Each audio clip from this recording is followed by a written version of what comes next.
مشائخین نظام، بزرگان ملت، میرے نوجوان ساتھیوں اور پس پردہ بیٹھ کر سننے والی میری زدہ اور بہنوں،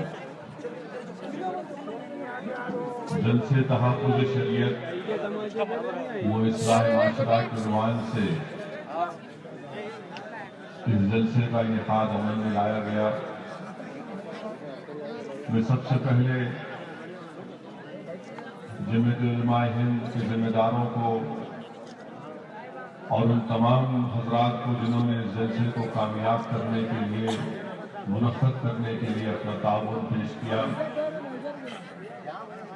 میں ان کا شکریہ بھی ادا کرتا ہوں، ان کو مبارکباد بھی دیتا ہوں اور اللہ سے دعا کرتا ہوں کہ اللہ سبحانہ و تعالی ان تمام کی اس نیک کوشش کو اللہ قبول کرے، اور جو ہزاروں کی تعداد میں یہاں پر آج آپ لوگ جمع ہوئے ہیں، اللہ سبحانہ و تعالی ہم تمام کی یہاں پر حاضری کو قبول کرے۔ اور ابھی آپ نے معزز علماء کرام کے بصیرت افروز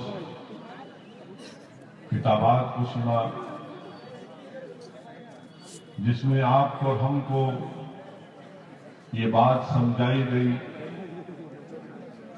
کہ اگر ہندوستان میں مسلمان اپنے آپ کو بچانا چاہتا ہے، اگر ہم اپنے آپ کو بچانا چاہتے ہیں دشمنوں سے، اگر ہم اپنے آپ کو بچانا چاہتے ہیں منافقین کی سازشوں سے، اگر ہم اپنے آپ کو، اپنے جان اور مال کا تحفظ چاہتے ہیں، تو میرے عزیز دوستوں اور بزرگوں، میرے پاس کوئی فارمولا نہیں ہے، مگر مجھے یہاں پر ایک مرحوم عالم دین کے الفاظ یاد آ رہے ہیں، جنہوں نے اسی طرح کے ایک مسلم پرسنل لاء بورڈ کے جلسے میں یہ بات کہی تھی کہ یاد رکھو شریعت کی حفاظت کا ذمہ تو اللہ سبحانہ و تعالیٰ نے لیا ہے،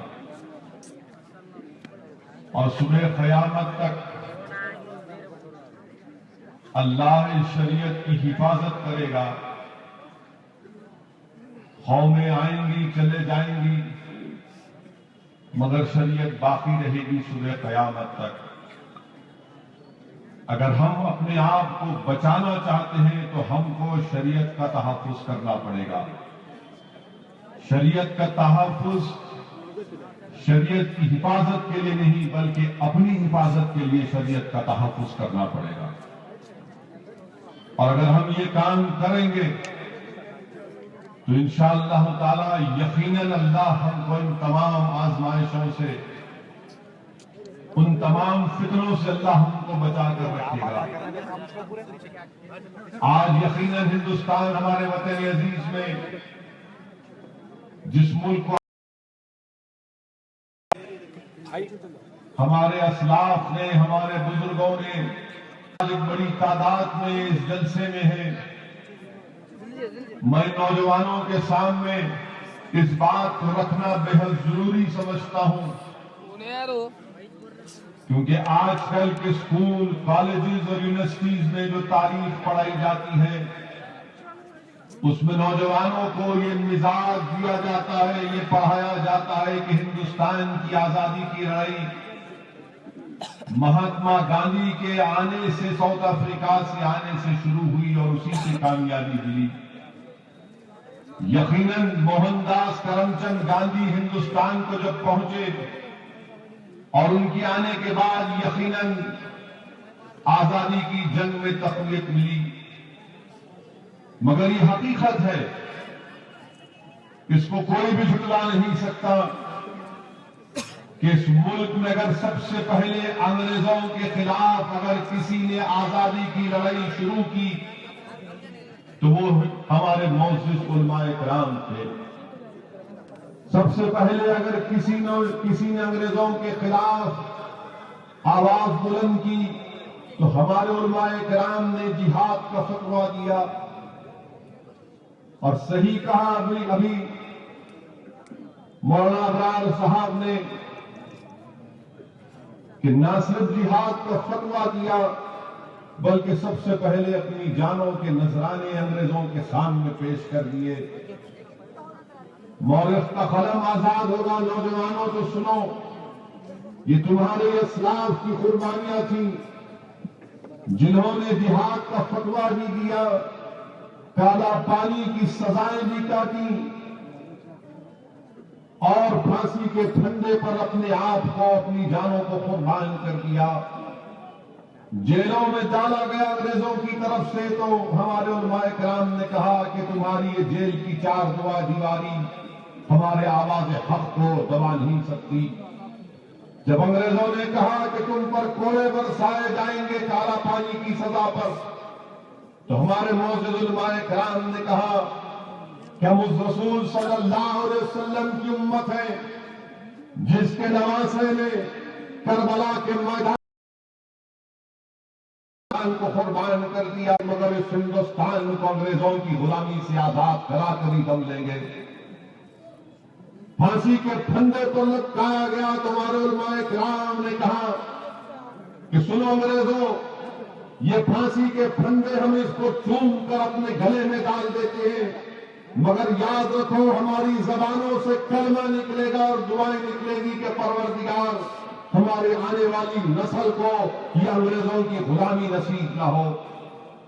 اور یاد رکھو نوجوانوں، اس ملک کو ہمارے علماء کرام کی قربانی تھی کہ ملک آزاد ہوا۔ جب یہ جنگ شروع ہوئی نہ اس وقت مہاتما گاندھی تھے، نہ اس وقت سردار پٹیل تھے، نہ اس وقت پنڈت نہرو تھے، نہ اس وقت یہ تمام آر ایس ایس کے خاکی چڈی 90 سال پہن کر کوئی نہیں تھا۔ یہ ہم نے شروع کی تھی جنگ آزادی۔ یہ اور بات ہے کہ آج کتابوں میں اس طرح سے پیش کیا جاتا ہے کہ باپو کے آنے کے بعد ملک کو آزادی ملی۔ یقیناً باپو کے آنے کے بعد ملک کو کامیابی ملنا شروع ہوئی، مگر یاد رکھو نوجوانوں، ریشمی رومال کی تحریک کس نے شروع کی؟ ہم نے شروع کی۔ نوجوانوں، اگر آج کسی کے سر پر گاندھی کیپ ہے تو گاندھی کیپ کس نے سی کر دی؟ ہماری بی اماں نے سی کر دی۔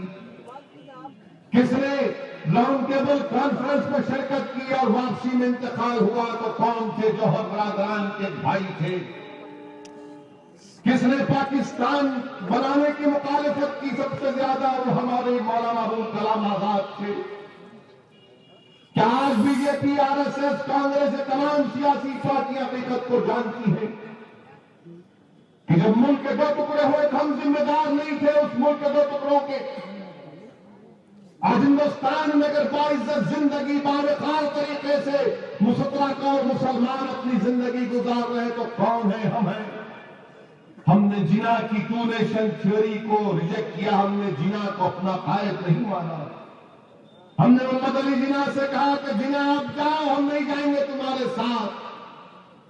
یہ ہندوستان ہماری سرزمین ہے، اس سرزمین پر ہم نے جہاداری اور حکمرانی کی ہے۔ جب لوگ پاکستان بھاگ رہے تھے تو دلی کی جامع مسجد کے سامنے مولانا نے کھڑے ہو کر تقریر کرتے ہوئے کہا، مسلمانوں سے مخاطب ہو کر کہا کہ مسلمان تم ہجرت کے مقدس نام پر فرار کی زندگی مت گزارو۔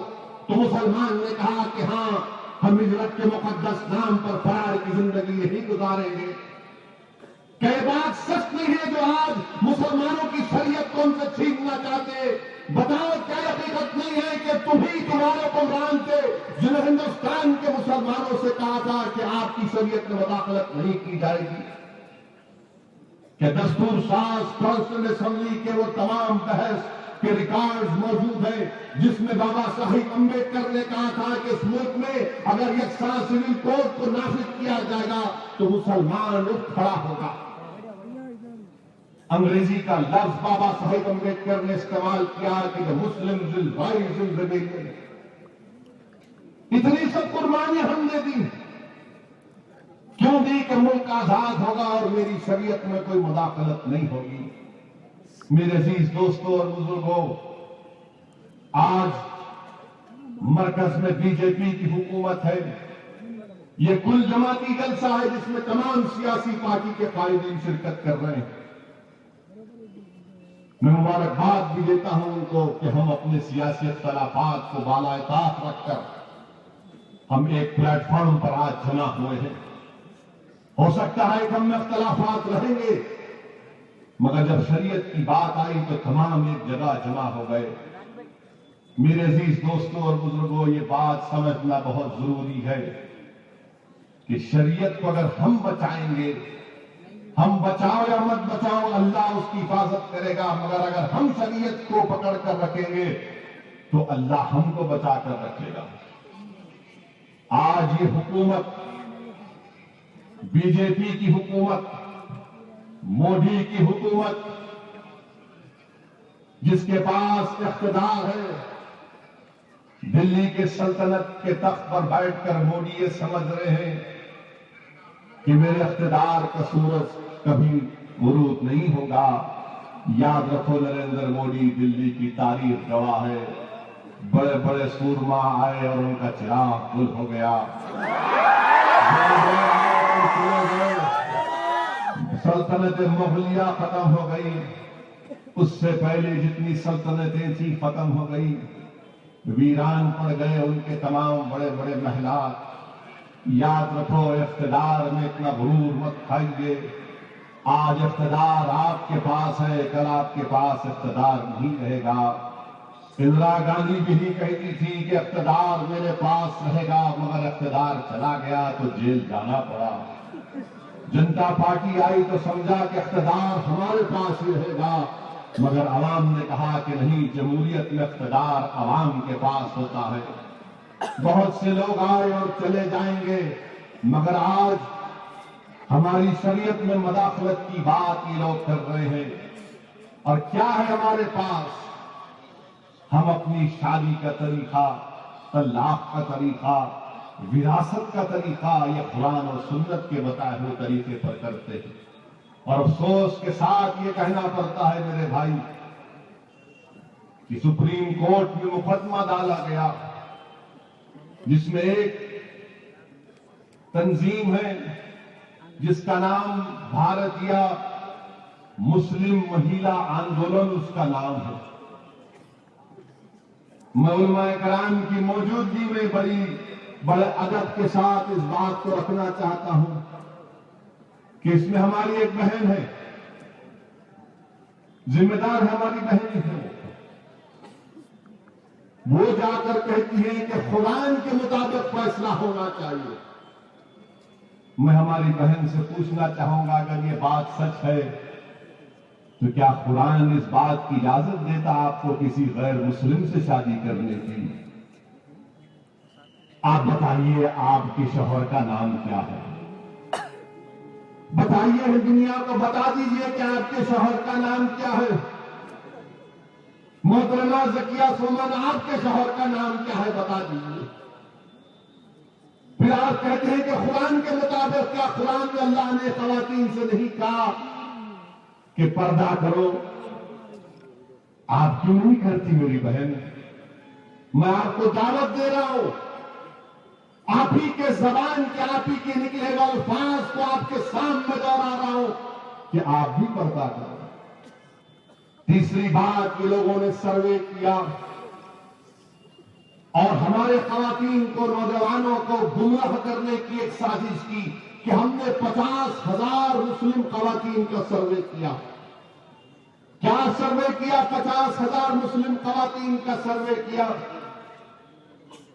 پچھلے 2-3 دن سے میں بھی اس کو تھوڑا تھوڑا پڑھ رہا ہوں.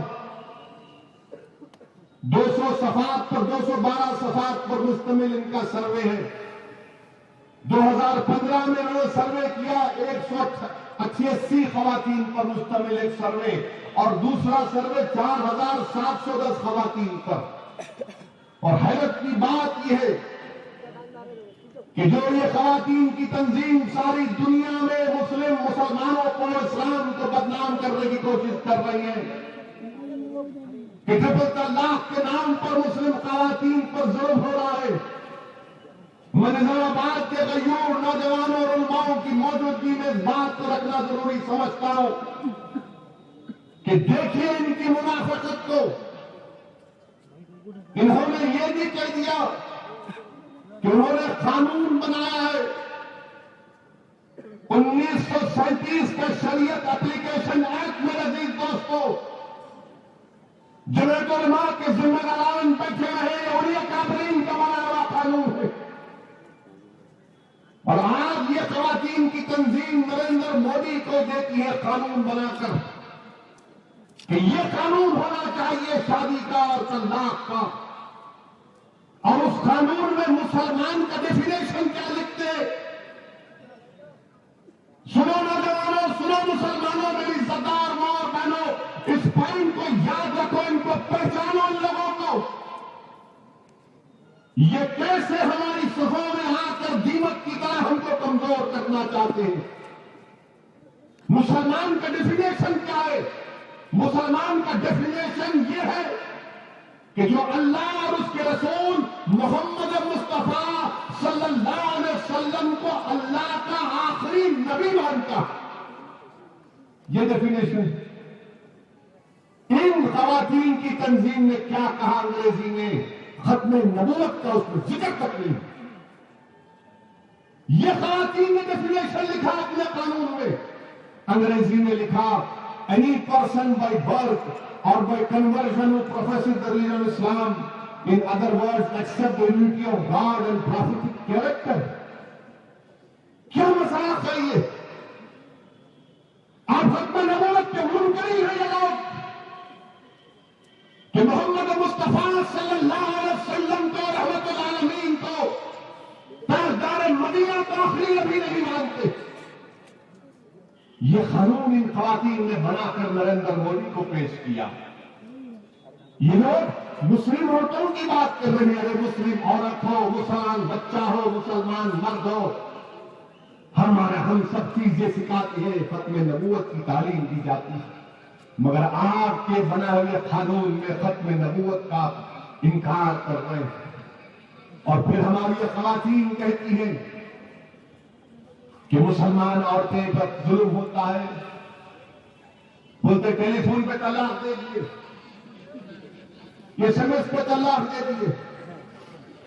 یہ بھارتیہ مسلم مہیلا آندولن جو متروں وزیر اعظم کو قانون بنانے کا ایک ڈرافٹ کیے ہے، کیا کہتے ہیں اس میں؟ یہ خود کہہ رہے ہیں کہ 117 طلاق کے واقعات میں صرف ایک ہی ٹیلی فون پر طلاق کسی مسلمان نے دیا. میری بہن، آپ کیا کرنے جا رہی ہیں؟ اللہ نے آپ کے جھوٹ کو آپ ہی کی زبان سے ادا کروا دیا. آپ کا سروے آپ کے لیے آئینہ بن گیا کہ 117 طلاق کے واقعات میں ایک ہی ٹیلی فون پر کسی نے طلاق 3 بار کہہ دیا. انہی کا سروے ہے میرے عزیز دوستوں بزرگوں، جس میں یہ کہتی ہیں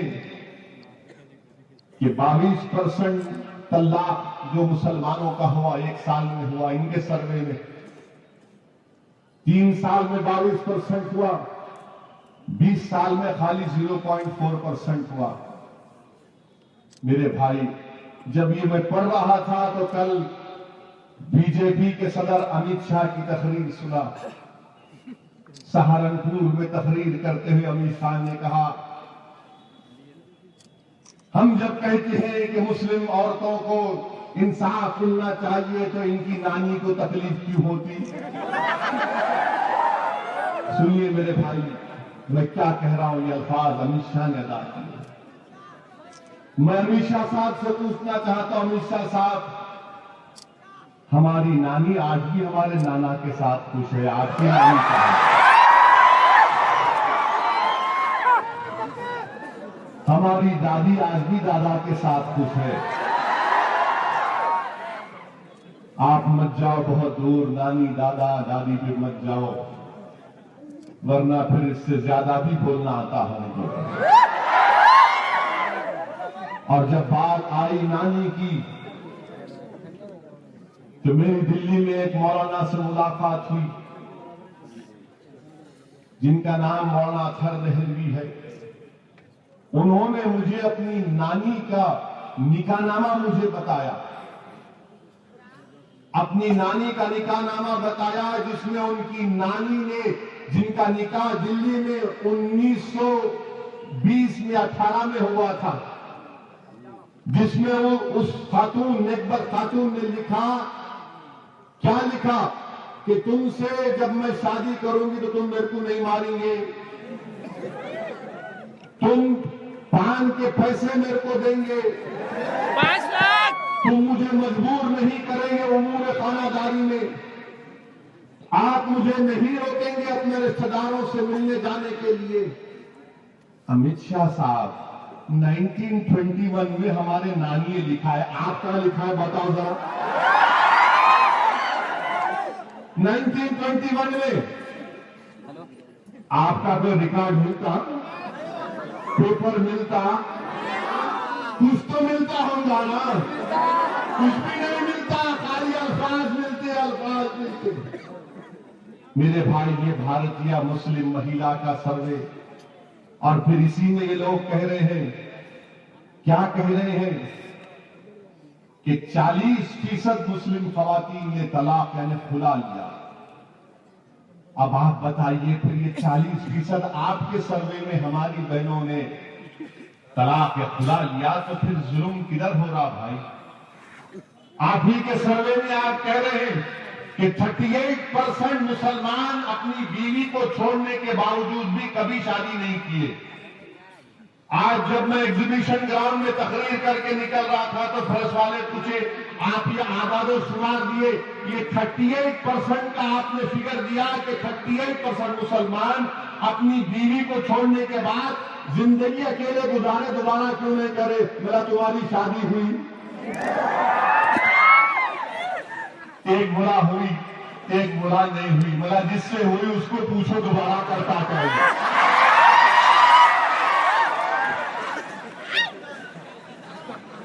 اب ہمارے پہ بول کر ظلم کر رہے ہو. ان کے سروے میں 38% بول رہے نہیں کرے. اور پھر آپ یہ دیکھ لیجئے یہ تمام انہی کے ہمارے بہنوں کا جو سروے جو کہہ رہے ہیں مودی سے کہ قانون کو بدل دیا جائے، قانون کو ایسا کر دیا جائے. اور پھر بی جے پی کے لوگ یہ کہتے ہیں میرے بھائی کہ مسلمان عورتوں پہ ظلم ہو رہا. نریندر مودی تقریر کرتے ہوئے کہے کہ میں مسلم خواتین کے لیے انصاف کرنا چاہتا ہوں. بھائیو بہنوں ملنا نہیں ملنا.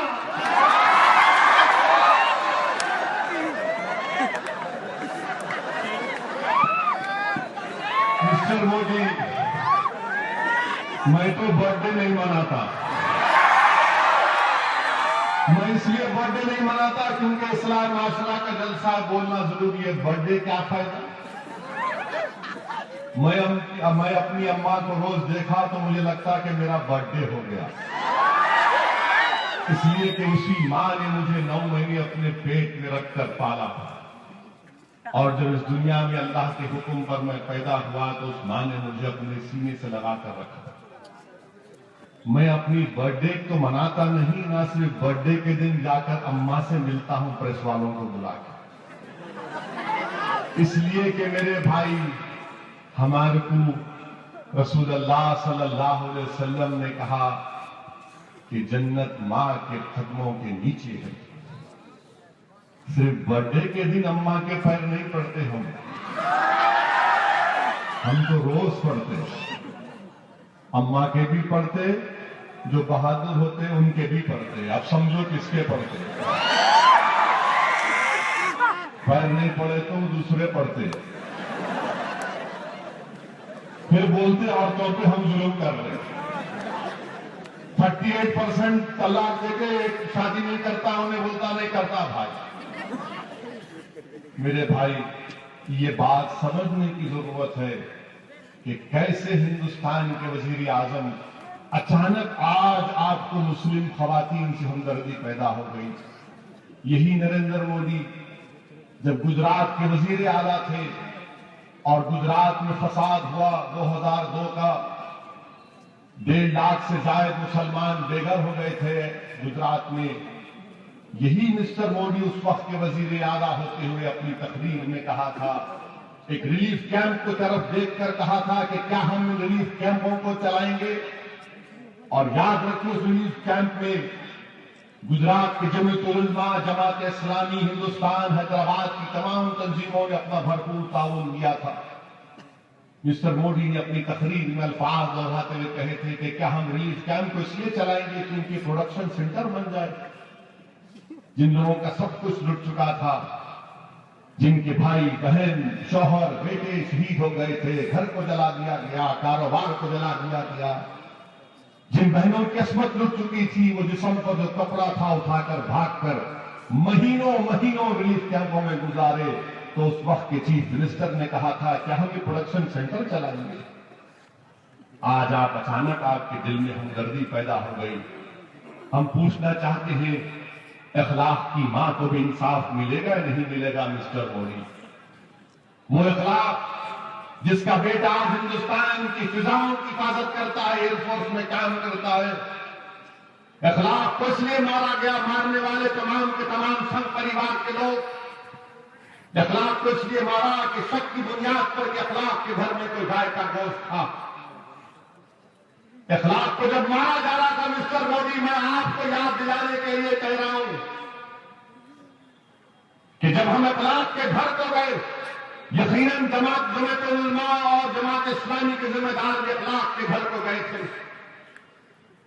جو اخلاق کی ماں سے ہماری ملاقات ہوئی, جو اخلاق کی ماں جس چھوٹے سے گھر کے چھوٹے سے صحن میں بیٹھی ہوئی تھی, اس کی ماں مجھ سے کہہ رہی تھی کہ یہی جگہ پر میرے بیٹے کو مارا گیا میری آنکھوں کے سامنے. مسٹر مودی اس ماں کا کیا ہوگا جس کو اپنی زبان سے کہہ رہی ہے کہ میرے بیٹے کو مارا گیا. مسٹر مودی بتائیے اس بیوی سے کیا کہیں گے جو ڈر و خوف سے اپنے آپ کو بند کر لی اور پکار رہی تھی اپنے شوہر کو بچانے کے لیے. کیا اس سے انصاف کون کرے گا مسٹر مودی؟ آج آپ مسلمان عورتوں سے انصاف کی بات کرتی ہوں. بہت اچھا, آپ ہندوستان کے وزیر اعظم ہیں, صرف ہندوؤں کے نہیں, آپ ہندوستانیوں کے وزیر اعظم. اگر یہ بات سچ ہے مسٹر مودی کو تو ہم کو بتائیے. ہریانہ میں آپ کی حکومت ہے جہاں پر 2 مسلم بچیوں اور 2 مسلمانوں کو جان سے مار دیا گیا. 2 مسلم بچیوں کی عصمت ریزی کی گئی اور پھر ان کو جان سے مار دیا گیا, اس لیے کہ مارنے والوں نے کہا کہ ہم کو شک تھا کہ گوشت کھاتے تھے, اس لیے ہماری بچیوں کی عزت کی گئی, اس کو مارا. یہ میوات کے علاقے میں ہوا تھا. ان بچوں سے انصاف کون کرے گا مسٹر وزیر اعظم؟ آپ مسلمان اور تو ہمدردی کی بات کرتے ہیں. مسٹر مودی میں آپ سے پوچھ رہا ہوں, مدھیہ پردیش میں آپ کی حکومت ہے, آج مسلمان بچوں کو گاجر مولی کی طرح گولی مار کر ان کی لاشوں کو پہاڑ کے اوپر پھینک دیا گیا. آج ان بچوں کی مائیں, ان کی بیوائیں, ان کے بہن پکار کر کہہ رہے کہ ہمارے بھائی, ہمارے بیٹے اور شوہر کو کیوں مارا گیا تھا. یقیناً ان پر UAPA کا سیکشن لگایا گیا تھا, آپ کوٹ سے مقدمہ چلا کے سخت سزا دلاتے, مگر مدھیہ پردیش کے بھوپال شہر سے یہ بولتے کہ بھاگ گئے اور بھاگ کر وہاں پر مار دیا گیا. تو میں اس دن سے کہہ رہا ہوں کہ یہ انکاؤنٹر نہیں, یہ قتل ہے, قتل ہے, قتل. ٹی وی پر آ گئے, ویڈیوز آ گئے, پولیس والے کہہ رہے ہیں, اپنے بڑے لوگوں سے پوچھ رہے ہیں کہ بتاؤ سر کیا کرنا, تو بڑا آفیسر بول رہا ہے نپٹا دو. پولیس والا بول رہا کہ 5 مر گئے, تو شاباشی کی بات آ رہی ہے. وائرلیس سیٹ میں کہہ رہے ہیں 3 کو بھی مار دو. وائرلیس سیٹ پر آواز آ رہی ہے مسٹر مودی, آج آپ مسلمانوں کو ہمدردی کی بات کر رہے, آپ کی حکومت مدھیہ پردیش میں وائرلیس سیٹ سے بات آ رہی ہے. کیا آ رہی ہے کہ اور لوگوں کو آنے مت دو, ابھی اور ایک فرضی کام کرنا ہے. مسٹر مودی آپ مسلمان عورتوں سے ہمدردی کی بات کرتے, دنیا نے دیکھا, ہم نے دیکھا کہ مسلمان کی جان کی چند سانسیں باقی تھی تو اور پولیس والا کہہ رہا ماں زندہ ہے, اس کے جسم پر اور گولی مار دی گئی. بتاؤ جو یہ دیکھ رہی ہوگی اس کی ماں مسٹر مودی, اس کے دل پر, اس کے کلیجے پر کیا گزرتا ہوگا؟ بتاؤ مسٹر مودی کیا گزرتا ہوگا اس کی بیوی پر؟ یقیناً ان پر گریو آفینسز تھے، مگر کیا اس طرح آپ ان کو مار دیں گے؟ کہاں گئی آپ کی محبت؟ آج آپ کہتے ہیں کہ مجھے مسلم عورتوں سے ہمدردی ہے، انصاف دلانا چاہتا ہوں۔ میں چیلنج کر رہا ہوں بی جے پی نریندر مودی سے کہ اگر آپ کو ہمدردی ہے تو مدھیہ پردیش کے انکاؤنٹر میں جو 8 لوگوں کو مارا گیا اس کے لیے آپ کورٹ سے انکوائری کراؤ، کورٹ سے انکوائری کراؤ۔ اور عجیب بھاگتے ہیں جیل سے یہ لوگ۔ یقیناً ہمارے نوجوان جذباتی ہوتے ہیں، کوئی بھی قائد آیا استقبال کرتے ہیں، موٹر سائیکل پر ایسا لگتا ہے کہ کیا کیا کر دیں گے، مگر یہ پہلی مرتبہ سننے آیا انصاری بھائی کہ 32 فیٹ کی دیوار کود کے بھاگ گئے تھے۔ 32 فیٹ کی دیوار۔ ہم بھی جیل میں تھے، تیلگو دیشم کے دور میں مہمان تھے، کانگریس کے دور میں مہمان تھے، اور یقیناً مستقبل میں بھی مہمان رہیں گے، مگر جنہوں نے ہم کو مہمان بنایا پھر وہ بعد میں نہیں رہے۔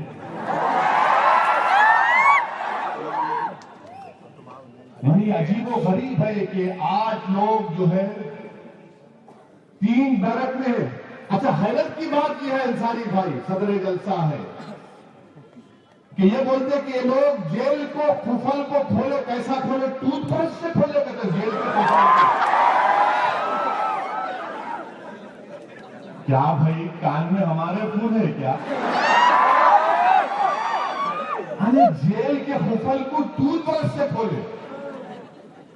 تو ایک پریس والے نے بولا نہیں آپ غلط بولے، میرا پھر کیا ہے صحیح؟ بولے نہیں ٹوتھ برش نے آپ لوگ یوں کرتے نہیں، لکڑی سے کھولے۔ بولا مسواک سے؟ بولا ہاں مسواک سے آپ قفل کھولے۔ بولا اوہ لگتا ہے کوئی ولی وقت ہے جو پڑھ کے یہ مسواک سے اس کو استعمال بھی کر، دانت میں بھی کر، قفل میں بھی کر۔ ویسا مسواک میرے کو مل گیا تو میں کیمیا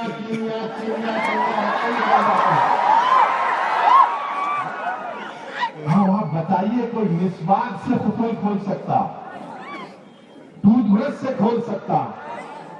اور پھر بول رہے کہ 8 لوگ جو ہے 32 فیٹ کی دیوار کود کے بھاگ گئے۔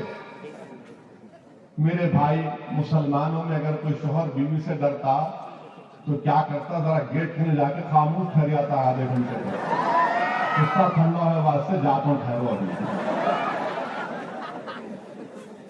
یہاں بیچارے جیل میں کیسا چل گئے 32 فیٹ بھائی؟ What a joke! 32 فیٹ کی دیوار چل گئے متروں۔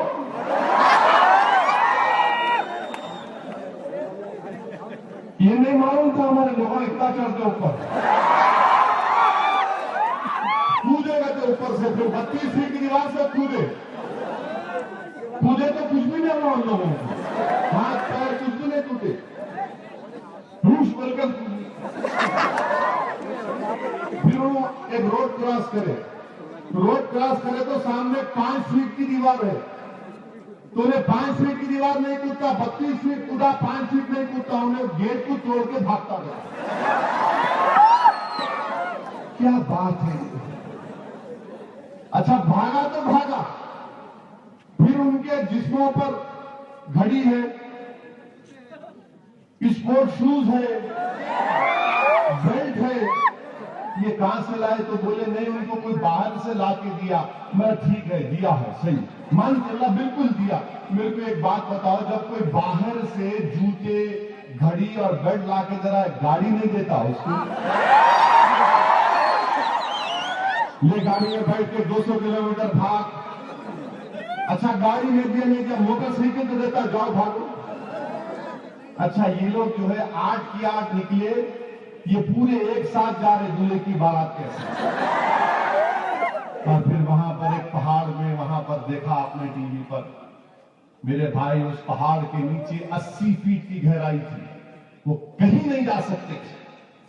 اگر وہ جیل توڑ کے بھاگے تو یقیناً پکڑنا چاہیے تھا ان کو، ان پہ دوبارہ ULPA لگا کر سخت سزا لگاتے ان کو۔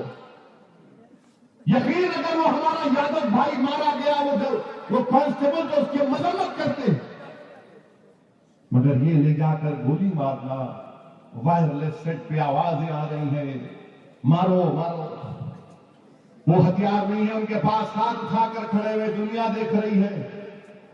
مسٹر مودی ذرا یہ بھی تو سوچو کہ انصاف کا خاتمہ ہو گیا۔ جو نوجوان ان نظاروں کو دیکھا ہوگا، ہم کیا تعلیم دے رہے ہیں ان کو؟ آپ کہتے ہیں کہ ریڈیکلائزیشن نہیں ہونا، ہم بھی کہتے ہیں ریڈیکلائزیشن نہیں ہونا، ہم بھی چاہتے ہیں کہ وہ نوجوان ہندوستان کے آئین میں رہ کر آئین میں سے اپنا حق حاصل کرے، مگر جو لوگ نظارے دیکھتے ہوں گے ان پر کیا ان کے دل و دماغ پر اثر پڑتا ہوگا؟ میرے بھائی، یہ حکومت کہہ رہی ہے، آپ بتائیے کہ کیا انصاف، کون سی محبت کی باتیں؟ شولاپور کا ایک بچہ ہے مہاراشٹرا کا، اس کی ماں رو رو کر کہہ رہی ہے کہ میں اپنے بچے سے ملاقات کے لیے جا رہی تھی۔ یہی ہوتا آیا ہے نا کہ جب کورٹ میں ثابت نہیں کرتے تو کورٹ کو لے جاتے گولی مار دیتے ہیں، جب کورٹ میں مقدمہ ثابت نہیں کر سکتے تو کورٹ کو لے جاتے گولی مار دیتے، کبھی کسی دور جگہ پر لے جا کر مار دیتے، کبھی ایسا ہو گیا۔ مسٹر مودی، یہ 8 لوگوں کی مائیں، ان کی خواتین آپ سے انصاف کا مطالبہ کر رہی ہیں، کیونکہ آپ نے اپنی تقریر میں کہا تھا کہ مسلم بہنوں کو انصاف ملنا چاہیے۔ آج ان 8 مرنے والوں کی مائیں، ان کی بیویاں، ان کی بہنیں، ان کی خواتین انصاف انصاف کہہ رہی ہیں۔ کیا آپ کے کانوں تک ہماری آواز پہنچے گی؟ ہندوستان کے وزیر اعظم اور مدھیہ پردیش کی بی جے پی کی حکومت ایک ایک پولیس والے کو 2-2 لاکھ کا کیش ایوارڈ بھی دیتی ہے۔ کیا انصاف ہے میرے بھائی؟ کیا انصاف ہے یہ کہ گولیاں بھی چل جاتی ہیں، اور کیسے گولیاں چلتی ہیں؟ اور پھر وہاں کے آئی جی صاحب بولتے کہ 2 پولیس والے زخمی ہوئے، کیسا زخمی ہوئے؟ تو ان کو چاقو کے وونڈ آئے۔ چاقو کے وونڈ کیسے آتے جب ان کے پاس اگر کنٹری میں کفنچا تھا تو؟ مسٹر مودی، مسٹر امت شاہ، آپ کیا کرنے جا رہے ہیں؟ آپ انصاف کی بات کرتے ہیں نا۔ دلی جواہر لال نہرو یونیورسٹی کا ایک بچہ نجیب 23 دن سے لاپتہ ہے مسٹر مودی۔ آج اس کی ماں جب احتجاج کرتی ہے دلی میں تو اس کی ماں کو گھسیٹتے ہوئے روڈ پر سے لے کے جایا جاتا ہے، 65 سال کی ہماری ماں کو۔ وہ کہہ رہی ہے کہ میرا نجیب دے دو، میرا نجیب دے دو، میرا نجیب دے دو۔ مسٹر مودی، کیا اس ماں کے الفاظ آپ کے دل کو نرم نہیں کر پاتے کہ نجیب کی ماں روڈ پر گھسیٹتے لے کر جا رہے، اور نجیب کی ماں کہہ رہے میرا نجیب کہاں ہے، میرا نجیب کہاں ہے؟ 23 دن ہو گئے، نجیب نہیں ملا۔ جواہر لال نہرو یونیورسٹی میں نجیب کو سنگ پریوار کی اسٹوڈنٹ تنظیم کے لوگوں نے مارا، گالی گلوچ کی، اس کے بعد سے لاپتہ ہے۔ کیا یہ آپ کے دل میں ہمدردی نہیں پیدا کرے گا؟ بتائیے میرے عزیز دوستوں اور بزرگوں، حکومت کیا کر رہی ہے؟ اور آج حکومت کہتی ہے کہ ہم 3 طلاق کے نام پر مسلم خواتین کو انصاف دلائیں گے۔ کون سا انصاف آپ دلائیں گے؟ میرے عزیز دوستوں اور بزرگوں، 2011 کے اعداد و شمار پکار پکار کر سنگ پریوار کو کہہ رہے ہیں، کیا کہہ رہے ہیں کہ ہندوستان میں ہمارے ہندو بھائی کتنے شادی شدہ ہیں؟ لکھو آپ جو پریس والے یہاں پر ہیں،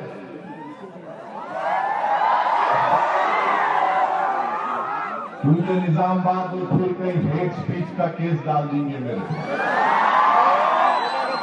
اب کے بعد ڈالے تو حامد محمد خان صاحب کا بھی نام ڈالنا، ہم دونوں ساتھ رہیں گے۔ 47 کروڑ 13,97,900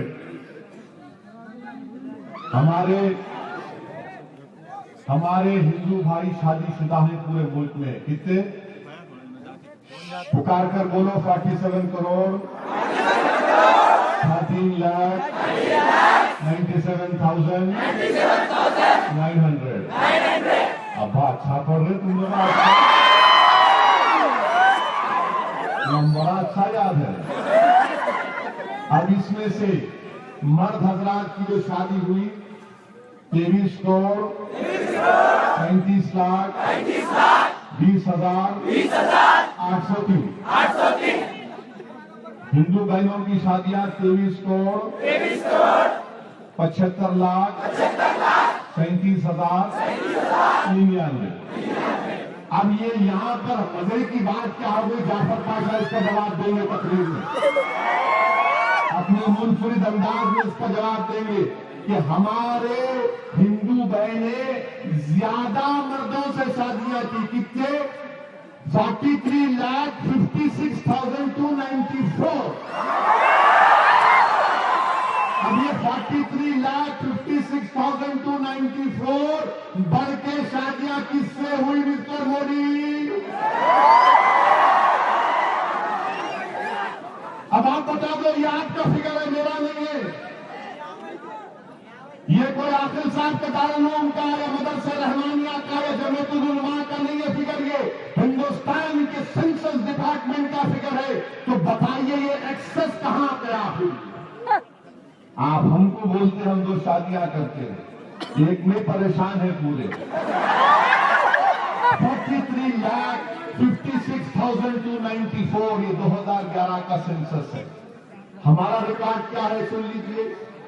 17 کروڑ 22 لاکھ مسلمان ہندوستان میں ہے آبادی، جس میں سے 7 کروڑ 36 لاکھ میریڈ ہیں، شادی شدہ ہیں. طلاق کتنوں کا ہوا؟ 2,70,000 کا. مسلمانوں کا 2,70,000، یعنی 7 کروڑ 36 لاکھ ہماری شادیاں ہوئی ابھی، جس میں سے طلاق 2,70,000 کا. پرسنٹیج کیا ہے؟ 0.15%. اب مسٹر مودی کہہ رہے کہ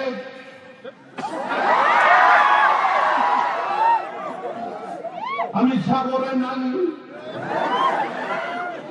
ہمیں بتائیے آپ یہ اعداد و شمار حکومت کے ہیں، ہمارے نہیں اعداد و شمار یہ.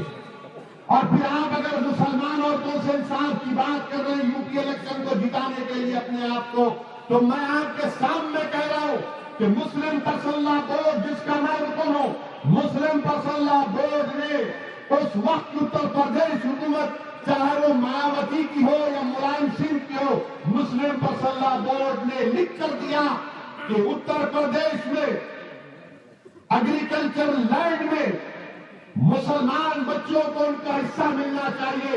میں چیلنج کر رہا ہوں مسٹر مودی آپ کو، یہ سرزمین سے آپ اپنے آئندہ کی تقریر میں کہہ دو کہ بی جے پی جب پاور میں آئے گی تو اتر خدا نخواستہ نہیں آئے گی، تو آپ اتر پردیش میں ایگریکلچر میں غیر مسلم بچوں کو ان کا حصہ دلائیں گے. اعلان کر کے دیکھو، 1 سیٹ دے جائے گی تمہارے کو. یہ ہم نے اعلان کیا، مسلم پرسنل لا بورڈ نے کہا کہ اتر پردیش میں باپ کی جائیداد اگر ایگریکلچر لینڈ ہوگی تو اس میں مسلم بچوں کو اس میں حصہ ملنا چاہیے. میرے بھائی، یہ مسلم پرسنل لا بورڈ کا اعلان. اور پھر تیسری آخری بات کہ شاہراہ بانو ہماری ایک بہن کورٹ کو گئی. کیا کورٹ کو گئی وہ بول کر؟ 15 سال ان کی شادی ہوئی، 15 سال کے بعد ان کے شوہر نے طلاق دیا، تو ہماری بہن کورٹ کو جا کر کہتی ہے کہ میں نے اپنے شوہر کے بات کو ماننے سے انکار کیا. کیا انکار کیا؟ کہ ہمارے شوہر نے مجھ سے کہا کہ تم کو اپنے ماں باپ کے ساتھ رہنا پڑے گا.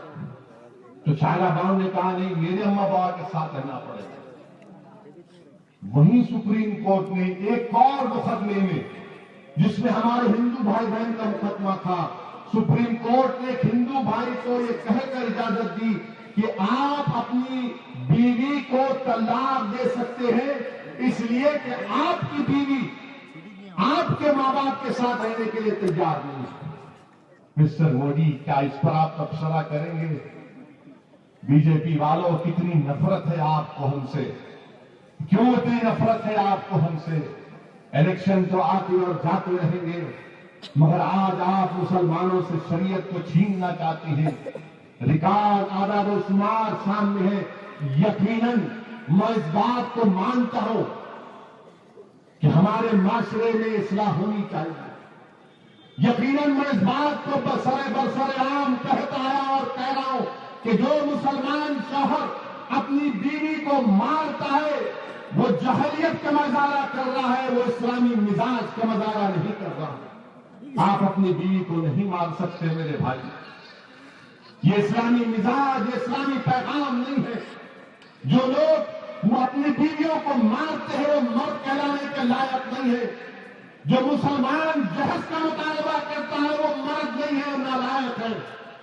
جو مسلمان اپنی بیوی کو خرچے کے پیسے نہیں دیتا وہ کنجوس ہے۔ جو مسلمان اپنی بیوی کی خدمت نہیں کرتا اس کے دل میں رحم نہیں ہے۔ میرے بھائی یہ کم کہتے آئے ہیں، آپ نے علماء کرام کی تقاریر میں بار بار ان جملوں کو سنا ہوگا۔ یہ مسلم پسندہ بورڈ کے جلسوں میں یہ بات دہرائی گئی کہ ہم کو اپنے معاشرے میں اصلاح کرنا ہے، معاشرے کو اچھا بنانا ہے، اور یہی کام تو کر رہے ہیں۔ کیا دوسرے ہمارے مذہبی لوگوں میں، دوسرے مذہب کے ماننے والوں میں برائیاں نہیں ہیں؟ کیا ان کے پاس غلطیاں نہیں ہوتی ہیں؟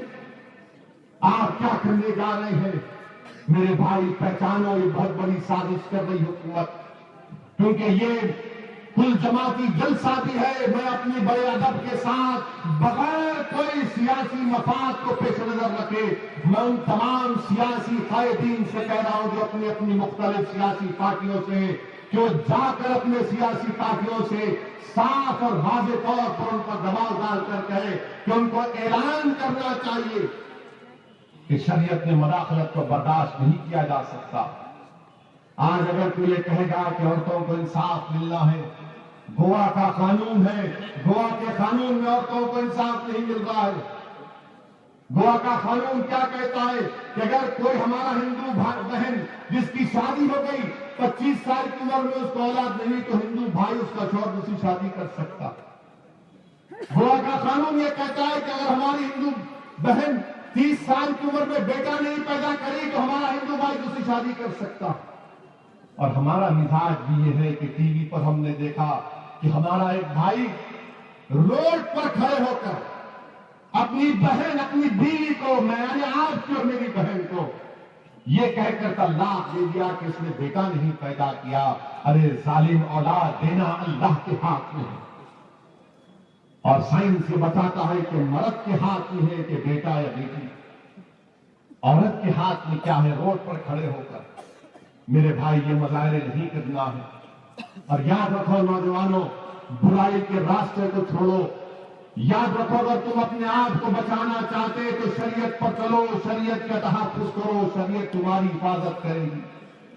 اگر ہم شراب خانوں کو، جوئے خانوں کو، غنڈہ گردی کو عام کریں گے تو پھر ہم کو کوئی نہیں بچا سکتا، ہم کو کوئی نہیں بچا سکتا۔ اگر ایک مسلمان دوسرے مسلمان پر ظلم کر رہا ہے تو ہم کو کوئی نہیں بچا سکتا۔ اگر کوئی مجلس کا کارپوریٹر کسی غریب پر ظلم کر رہا ہے تو یاد رکھو اللہ تم کو معاف نہیں کرے گا۔ اگر کوئی ایم پی رہ کے سمجھ رہا ہے کہ میں ظلم کروں گا شادی خانے والوں سے یا ہوٹل والوں سے تو یاد رکھو تم کو کوئی نہیں بچا سکتا۔ جب دنیا سے جائیں گے نا تو اسی قبرستان میں جائیں گے اور کوئی جیب لے کر نہیں جائیں گے کفن میں۔ ڈرو اللہ سے، اللہ کا خوف پیدا کرو۔ یاد رکھو آج یہ ظالم حکومت تو ہم کو ایک موقع دے رہی ہے کہ ہم ایک پلیٹ فارم پر تو آگے جیسا ہمیں صوفی بھی ہے، ہم اہل حدیث بھی ہے، ہم جماعت اسلامی سے بھی تعلق ہے، تبلیغی جماعت بھی ہے، شیعہ بھی ہے، مگر ہم مسلمان بھی ہیں۔ کل تک ہم سمجھ رہے تھے کہ نہیں میں الگ الگ ہوں، مگر دشمن یہ کہہ رہا تھا کہ تو تبلیغی بھی ہے، تو دیوبندی بھی ہے، مگر تو مسلمان ہے میری نظر میں۔ ہم یہ سمجھ رہے تھے کہ الگ ہے، مگر دشمن کہہ رہا تھا کہ نہیں تو ایک ہی ہے میری نظر میں۔ میرے عزیز دوستوں اور بزرگوں، یقیناً ہم اپنے اپنے مسلک پر چلیں، کوئی نہیں روک سکتا، مگر یاد رکھو نفاق کی کیفیت پیدا نہیں ہونے دینا پڑے گا۔ نفاق کی کیفیت ہم نہیں پیدا ہو سکتے. یہ وقت نہیں ہے میرے نوجوانوں، میرے بزرگوں.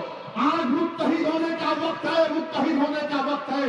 ورنہ یاد رکھو، خدا نہ خواستہ اگر کچھ ایسا اقدام یا کام ہو جائے گا تو آنے والی نسل ہم کو کبھی معاف نہیں کرے گی. اللہ کو ہماری ضرورت نہیں ہے میرے بھائی، اللہ کو ہماری ضرورت ہے. اگر ہم گناہوں کے راستوں پر چلتے رہیں گے تو اللہ کسی اور نئی قوم کو پیدا کرے گا جو اللہ سے محبت کرے گا اور اللہ ان سے محبت کرے گا. اللہ محتاج نہیں ہے نوجوانوں، ہم محتاج ہیں اللہ کے. اور یاد رکھو ہمارے پاس کیا ہے؟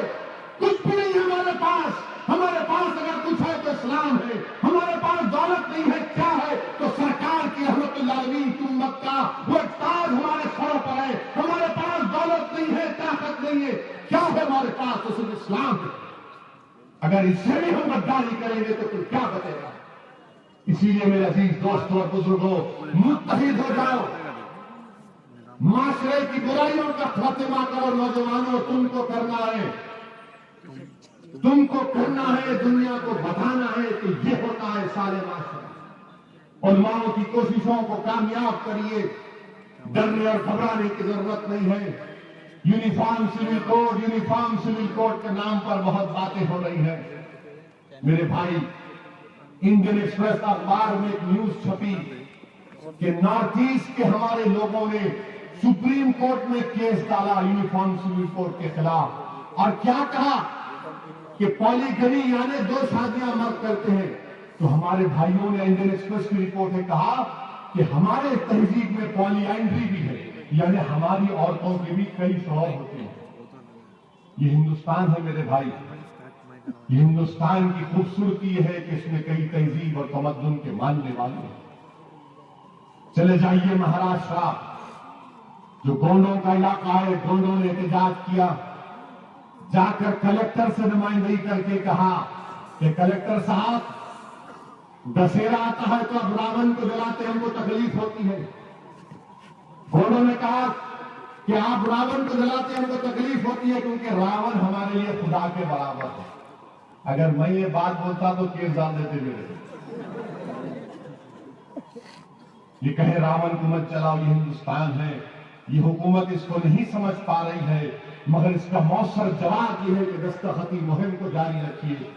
یہ 50,000 دستخط کرائے، ہم 50 لاکھ کرا کر دیں گے انشاءاللہ تعالی. اور ہم طے کریں گے کہ ہم اپنی زندگی کو قرآن اور سنت کے بتائے ہوئے راستے پر گزاریں گے.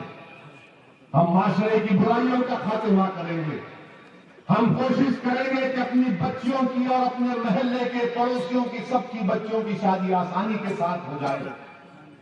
کوشش کریں گے کہ جہیز کی لعنت، عورتوں پر ظلم مت کرو، اپنی بیویوں کی عزت کرو، اپنی ماؤں کی خدمت کرو، اپنی بہنوں کو ان کا حق دو. یاد رکھو، اگر کوئی مسلمان اپنی بہن کو اپنی باپ کے جائیداد میں نہیں دیتا تو بہت بڑا گناہ ہے. اور جہیز دینا کنیا دان ہے، اس کا تعلق نہیں، ہم سے کچھ نہیں ہے. مت کرو میرے بھائی، یہ چیزیں مت کرو. یہ جلسے کو منعقد کرنے کا مقصد یہ نہیں ہے کہ آ کر تقاریر کر کر ہم چلے جائیں. ان جلسوں کو منعقد کرنے کا بنیادی مقصد یہ ہے کہ اگر اس ہزاروں کی تعداد میں سے اگر صرف 5 نوجوان یہ طے کر کے اٹھے کہ انشاءاللہ تعالی میں شریعت پر اپنی زندگی گزاروں گا تو یقیناً میں سمجھوں گا کہ جلسہ کامیاب ہو گیا. میرے اور میرے عزیز دوستوں اور بزرگوں، شریعت کو اپنا لو اپنی حفاظت کے لیے. شریعت کا تحفظ کرو تاکہ اللہ ہماری حفاظت کر سکے. یہی چند اہم گزارشات میں نے اخلاص کے ساتھ آپ کے سامنے رکھا ہوں. میری اللہ سے دعا ہے کہ اللہ سبحانہ و تعالی ہندوستان میں مسلمانوں کی حفاظت فرمائے. اللہ سبحانہ و تعالی رسول اللہ صلی اللہ علیہ وسلم کے صدقے طفیل میں ہم تمام کی حفاظت فرمائے. اور اللہ ہم کو یہ طاقت دے کہ ہم اپنی شریعت کی حفاظت کرنے کا اللہ ہم کو قابل بنائے. اب جناب جعفر پاشا صاحب قبلہ آپ سے مخاطب کریں گے. واخر دعوانا الحمدللہ رب العالمین. 10 منٹ ٹھہرو، آپ بہت مزہ آئیں گا. ابھی